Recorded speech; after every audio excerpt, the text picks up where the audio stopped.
জ্বালানি নিরাপত্তার বৈশ্বিক বাস্তবতায় পারমাণবিক শক্তি এখন কৌশলগত অপরিহার্য এক সম্পদে পরিণত হয়েছে।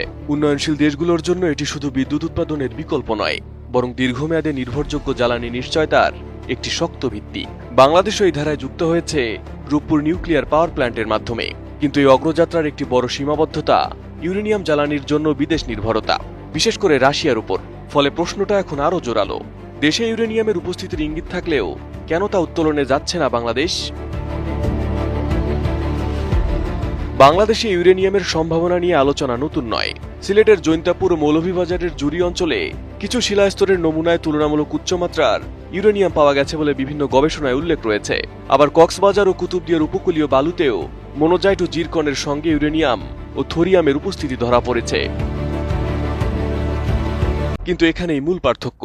উপস্থিতি আর উত্তোলনযোগ্য মজুদ এক জিনিস নয়। এখন পর্যন্ত বাংলাদেশে ইউরেনিয়ামের কোনো প্রমাণিত বাণিজ্যিক রিজার্ভ শনাক্ত হয়নি, অর্থাৎ কোথাও ধারাবাহিক ও বড় আকারে এমন আকরিক স্তর পাওয়া যায়নি যেখান থেকে দীর্ঘমেয়াদে খনি পরিচালনা সম্ভব।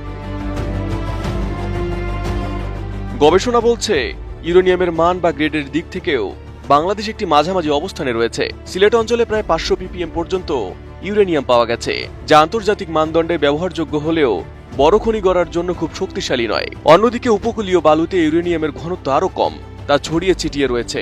ফলে এই সম্পদ আহরণ করতে গেলে বিপুল পরিমাণ মাটি বা বালু প্রক্রিয়াজাত করতে হবে, যা খরচ বাড়িয়ে দেয় এবং লাভজনকভাবে প্রশ্নবিদ্ধ করে।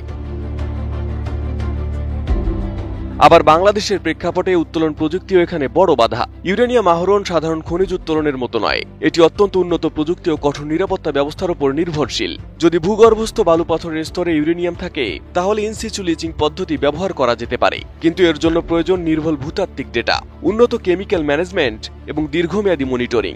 অন্যদিকে যদি কঠিন শিলাস্তরে থাকে তাহলে ওপেন পিট বা আন্ডারগ্রাউন্ড খনি প্রয়োজন, যা বাংলাদেশের ঘনবসতি, পাহাড়ি অঞ্চল এবং সীমিত জমির বাস্তবতায় প্রায় অপ্রয়োগযোগ্য।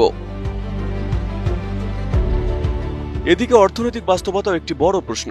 আন্তর্জাতিক বাজারে ইউরেনিয়ামের দাম তুলনামূলক স্থিতিশীল হলেও বড় উৎপাদক দেশ যেমন কাজাখস্তান, কানাডা বা অস্ট্রেলিয়ার সঙ্গে প্রতিযোগিতা করা বাংলাদেশের জন্য সহজ নয়। একটি ইউরেনিয়াম খনি চালু করতে প্রয়োজন হয় শত শত কোটি ডলারের বিনিয়োগ, উন্নত প্রযুক্তি, দক্ষ জনবল এবং দীর্ঘ সময়। ফলে দেশীয় উৎস থেকে উত্তোলিত ইউরেনিয়াম আমদানিকৃত জ্বালানির তুলনায় সস্তা হবে এমন নিশ্চয়তা এখনও নেই।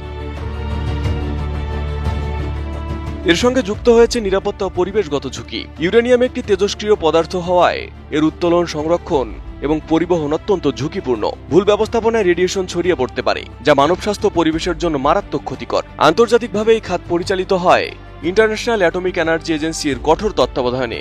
বাংলাদেশে এখনও এই ধরনের খনি পরিচালনার পর্যাপ্ত অভিজ্ঞতা, অবকাঠামো ও প্রশিক্ষিত জনবল গড়ে ওঠেনি।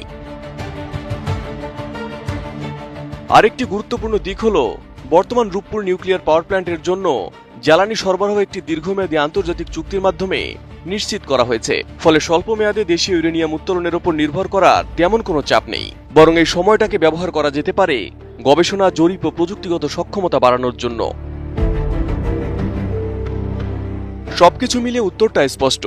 বাংলাদেশে ইউরেনিয়ামের সম্ভাবনা থাকলেও তা এখনো বাণিজ্যিকভাবে লাভজনক, প্রযুক্তিগতভাবে সহজ এবং পরিবেশগতভাবে নিরাপদ পর্যায়ে পৌঁছায়নি। তাই তাড়াহুড়া করে খনি চালুর পরিবর্তে ধাপে ধাপে বৈজ্ঞানিক জরিপ, আন্তর্জাতিক সহযোগিতা এবং দীর্ঘমেয়াদী পরিকল্পনার দিকে এগোচ্ছে বাংলাদেশ। ভবিষ্যতে যদি বড় কোনো মজুদ নিশ্চিত হয়, তখন হয়তো এই হলুদ সোনা সত্যিকার অর্থে দেশের জ্বালানি নিরাপত্তার অংশ হয়ে উঠতে পারে।